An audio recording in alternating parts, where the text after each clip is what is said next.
Assalamualaikum and hello everyone. So today we are going to be presenting my life dream.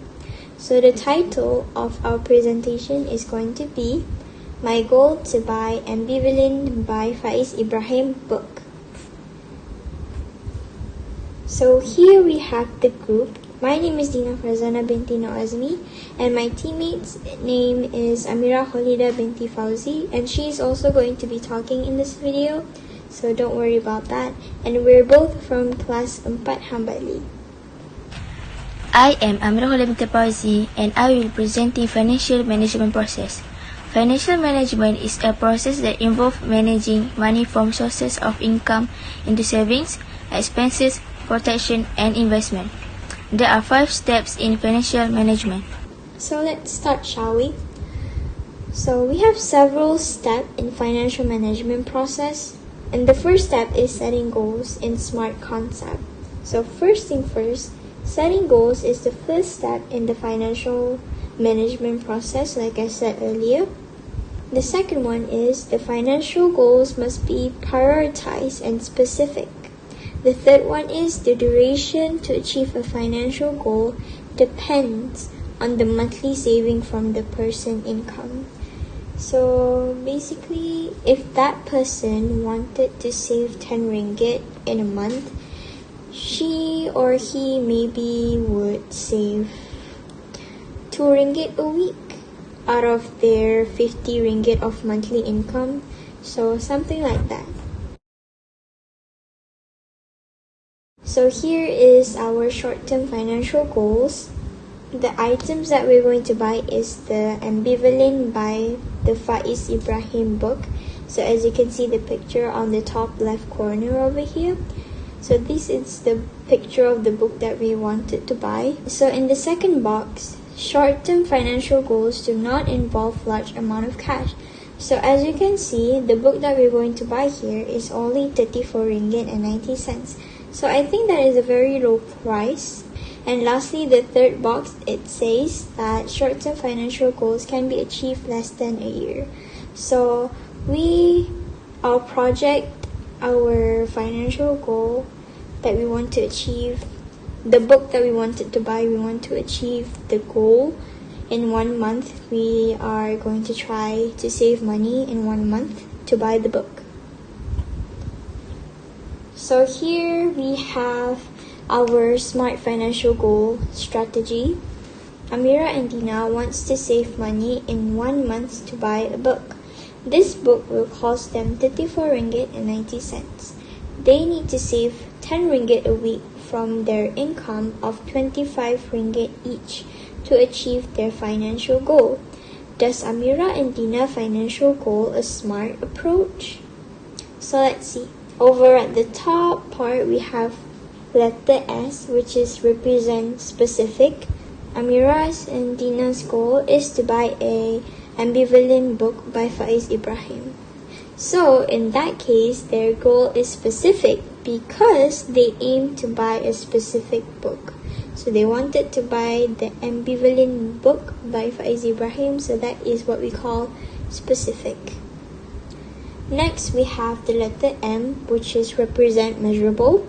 Ameera's and Dina's specific goal can be calculated as they know the amount of money needed to buy the book. So in this case, Ameera's and Dina's goal can be measured because of what? Because they know how much money is needed to buy the book. So they know the money needed to buy the book is 34 ringgit and 90 cents. Next, we have A for attainable. Ameera's and Dina's financial goal is attainable because of what? Because it can be achieved by saving 10 ringgit a week from their weekly income, which is 25 ringgit each. Next, we have realistic. So what is realistic over here? Ameera's and Dina's financial goal of buying the book in 1 month is realistic. They will save 10 ringgit a week to achieve the goal. So that is what we call realistic. And the last one is we have the letter T, which is represent time bound. Ameera's and Dina's financial goal is time bound because it has time limit of 1 month. So we try to achieve this goal in 1 month. So that is our time bound. Second, evaluating financial status. Assets and liabilities are the benchmark for evaluating our financial status. Examples of assets are cash, savings, real estate investment, fixed deposits, unit trusts, or company shares. Liabilities are bank loans, credit card debts, and other financial obligations. Besides that, we should know the outstanding payments such as unsettled rent, utility bills, credit card bills, and others. Evaluating our financial status helps us to measure our performance in the effort of our short-term and long-term financial goals. So now we are going to be looking at creating financial goals. Life management based on financial planning help us monitor our cash flow. There are two important components in constructing financial plan, which is income and also expenses. So let's see a little bit more about that. So we have income on the left side and we have expenses on the right side. Income, so let's talk about income first. Income divided into two, which is active income and also passive income. So active income is kind of like our main income, such as allowance. So our parents give allowance 5 ringgit a day for school. The next thing we have passive income, but we don't have any passive income because passive income include like rent received, interest received, dividends, and also other investments. But we're still a student, so we don't have any passive income. Let's talk about the expenses. Overall income is also meant cash inflow because you drag your money into your piggy bank. Now we're going to talk about expenses. Expenses also divided into two, which is variable expenses and also fixed expenses. Variable expenses is the food that we buy at our school, but we don't have any fixed expenses because fixed expenses is like the thing that we must pay or spend, such as rent, insurance, payment, or housing loan. Just like I said, we're still a student. Oh, I almost forgot, variable expenses also will change every single month according to our spending behavior. Expenses also represent cash outflows because your money flows out of your piggy bank. So as you can see at the bottom there, we have our financial goals for each week. So for the first week, we wanted to save 10 ringgit. The second week, we wanted to save also 10 ringgit. Third week, also 10 ringgit. And so as the fourth week. So basically, that is our financial goal. Fourth, carrying out financial plan. Ameera and Dina planned monthly expenses and actual expenses for a month as shown as follows. As Ameera and Dina carried out financial plans, they prioritized payment for fixed expenses. Ameera and Dina also ensured that the monthly cash flow always positive, where income exceeds their expenses. This is Ameera and Dina financial plan and actual cash flow. Net income is from the pocket money, which is RM100. So the total monthly income is RM100. Minus monthly fixed expenses, which is exercise books, is RM20.